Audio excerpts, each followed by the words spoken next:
Gavin Clarkson is a tribal member of the Choctaw Nations and a former Trump administration deputy assistant secretary. He joins me now from Las Cruces, New Mexico.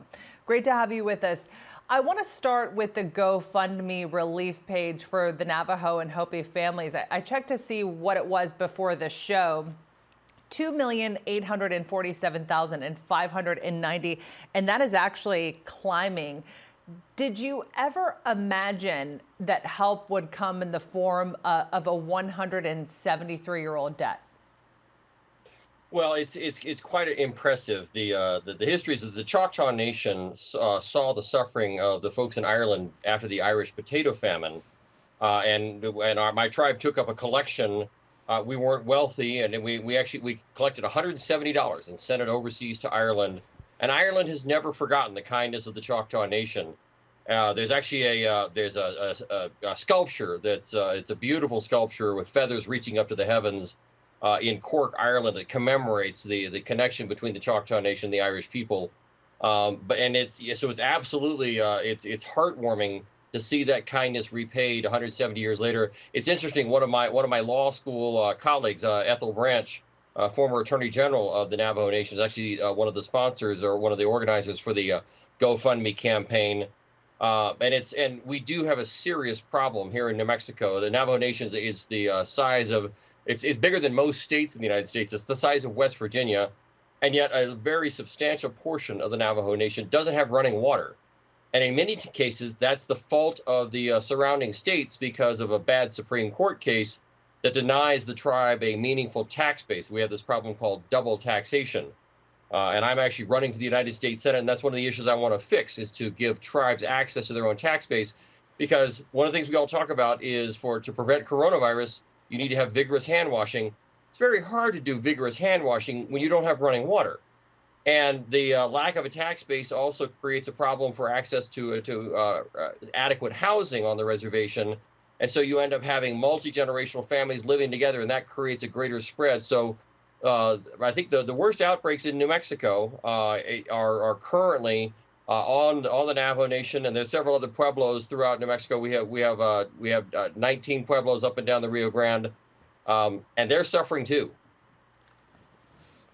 Gavin, since Native Americans are not included in a lot of that government and local data, can you help us understand the true impact that COVID-19 is having on the Native American community and why?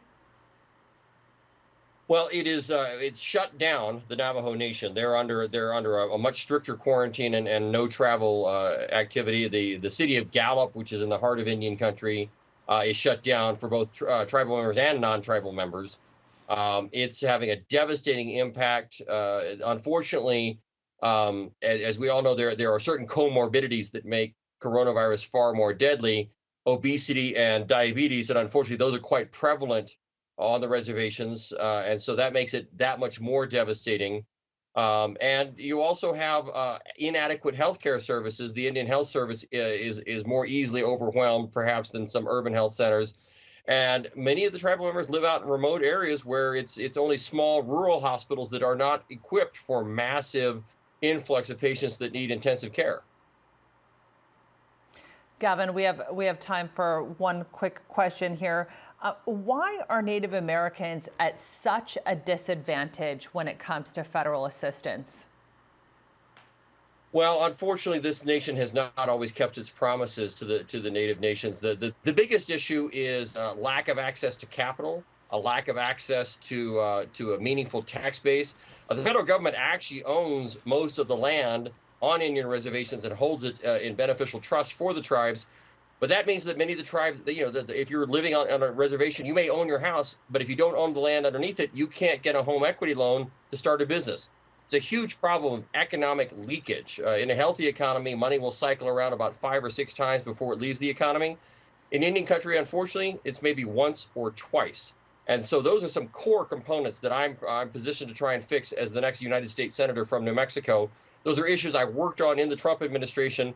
And one of my core economic policies, the ending of double taxation, we demonstrated in the Trump administration it would bring $40 billion to the United States in rural areas, $2 billion to New Mexico alone, and it would not cost the taxpayer a single dime.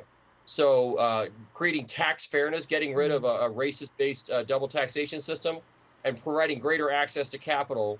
There's not more federal dollars, it's more freedom. That's what's going to help the Native nations here in New Mexico and throughout the nation. Gavin Clarkson, we really appreciate you being with us. Thanks for that.